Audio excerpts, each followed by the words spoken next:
Keep going. One more big one. There, we've got it. Look at that, look at that. Oh my God, it's opening up.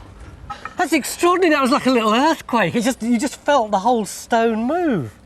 See, I did hardly hit that at all. It's a simple thing. It's not a strength thing, it's a pressure. And it's relatively simple and easy. Oh, look at this, look at this. Look, it's gone right down to the bottom. That's amazing. It's so simple, isn't it? It is, yeah. Although there's various permutations and variations of it, it's basically the form of splitting stone to get these dimensional shapes up the quarry to save them carting waste from the quarry to the site. And this is how they did it. A medieval cathedral building site would have been a fantastic place. No one would ever have seen anything of this size and grandeur before, and it would have been absolutely teeming with workmen. Setters, hewers, layers, wallers, and of course the stonemasons. Higher wages, better paid, but it would have still been a job with plenty of dangers. The master mason at Canterbury Cathedral was a Frenchman called William, and he was working on the scaffolding one day, this kind of height, when suddenly the whole scaffolding collapsed and he went plummeting down. Masonry and timber and scaffolding fell on top of him, and he was so badly damaged he couldn't do his job anymore, and they had to send him home, and an Englishman took over.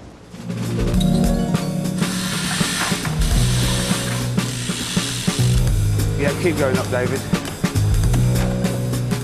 Andre, it's amazing when you look down there. Look down, right down here. That is so vertical. Andre, do you think that the masons in the medieval period would have been able to make pillars this straight?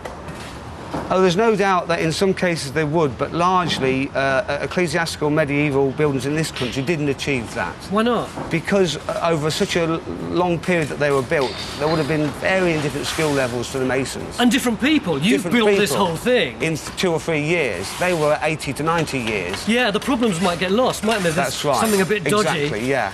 And they could have been left alone for whole 5-6 year periods. You don't know. It was nothing to say that was continuous for all those years. Whereas you can be forgiven years ago for an inch, you pull it back online, but we're not allowed a quarter. So you're saying medieval masons might have done a bit of a bodge job? Yeah, often they did. Often they did. Okay. The St Edmundsbury project is using a medieval mortar made from lime. When it's mixed, it's harmless enough. But in the Middle Ages, making lime was a high-risk process for the lime burner. And believe it or not, the mortal danger came from chalk. Michael, why do you need chalk to make cathedrals? I need chalk so that I've got something to make lime from by heating the chalk up. If I can heat chalk up to red heat and hold it at red heat for a while, it'll change to a quite different chemical, although it'll still look much the same. And what does the lime do? The lime, I think, holds the whole thing together. It binds together the grains of sand to make a mortar, and the mortar holds the stones apart in a gentle cushioning sort of way. I'm going to put a few pieces of chalk into the bottom of this. The first stage was making quicklime, a highly caustic alkali. This is a small-scale version of the process that medieval lime burners used in their giant kilns. It was potentially deadly. Keeping the lime kiln happy means watching it day and night for perhaps 48 hours. If the burning isn't completely effective, they can create carbon monoxide. What does that do to you? It's horrible. It paralyses you first and then kills you. It poisons your blood, it stops your blood taking in oxygen. During the process of the burn, it's not unknown for people to fall in the kiln and not be able to get out again, so that they roast as well. Driving off the oxygen in the kilns was dangerous enough. That was only half the job. The resulting quicklime was added to water to make slaked lime used for making mortar. And it was a very risky business. Okay. I'll try and show you that on a slightly bigger scale. I brought along some lumps of quicklime. Very dangerous stuff. Why I'm wearing gloves, because they'll eat through my hands in no time at all. I'm going to try a Roman technique to imitate the sort of lime that we're using on the site. What, like this? In this powder form. This powder form of lime is much, much safer than quicklime. And this is the powder that you make the mortar with. But how do you get that into powder? By adding water. It does not sound likely, but that's the case. It's hugely dangerous. Why is it dangerous? What does it do, this stuff? It could spit like nobody's business. So how did that affect the lime burners? It was nasty. The caustic action of this on their skin was dreadful. When it got into their eyes and their mouths, they were in real trouble. Whoa! Oh. Wow, it really goes, doesn't it? I'm going to put that in there to make it a bit safer. Yeah. But can you see how that lump has crumbled already? Yes. That was like fireworks. Quicklime is very thirsty material. I mean, if any of that got on your skin, it could be very painful. And they'd be handling this stuff every day, and the risk of carbon monoxide poisoning, and the quarrying, and the long nights, and the dust. They didn't live too long. It was over quick. Imagine what it would be like walking mile after mile after mile after mile after mile and getting absolutely nowhere. Well, that's what it would have been like for the poor workers trapped inside that. Which brings me to my next worst job, the treadmill worker. I've travelled all the way to Normandy in France to see this replica, which has been designed using medieval illustrations as a guide. It was the treadmill that provided the power for the medieval crane. So if you were the one doing the treading, it was a pretty menial task, but it was crucially important.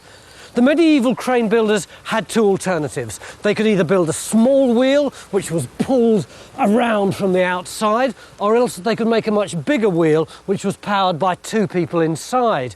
The bigger wheels could lift the larger loads, but this was new technology. The cranes were really experimental, and there was always the danger that they might collapse. So working inside that wheel could be really dangerous. The treadmill workers were the unwitting guinea pigs at the centre of a technological marvel. The cranes were built by trial and error, often breaking and killing people, then being modified and rebuilt. But they must have been pretty effective, or the buildings wouldn't have been possible at all. Medieval illustrations seem to suggest that the crane was actually lifted onto the top of the cathedral as it was being built. So the craftsmen must have had some sort of way of lifting the crane up in pieces, maybe using smaller cranes or possibly a windlass. Here at Amby, you can see that the walls are absolutely peppered with these little holes, which would have been for scaffolding. So as the walls got higher, so the scaff went higher, and the crane went up and up and up until it was right on the very top of the cathedral itself. This was technology that had been around since the Greeks and the Romans, but it had been completely lost in Western Europe until the Normans and the French went over to Constantinople and brought it back.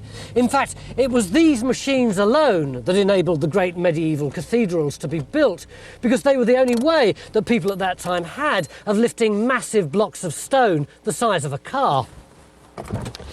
And in fact, it's this car that we're going to lift. Michel, Frank, allez. How does this work? This crane works very easily. You know, it's the rope is driving by the big wheels, but the rope is attached to the axle of the wheels. The way the crane works is pretty simple. The rope is attached to the axle in the middle of the treadmill, and in order to lift the car just 1 metre, the axle has to turn at least 2 or 3 times.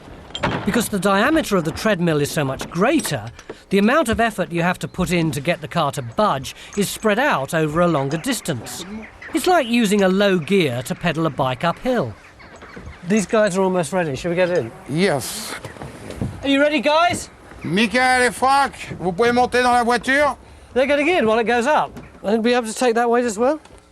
Yeah, oh, easily. This crane can take twice weight than we have actually, you know. We can take 2 tons. Oh, yeah, easy. Which way? This way? Okay.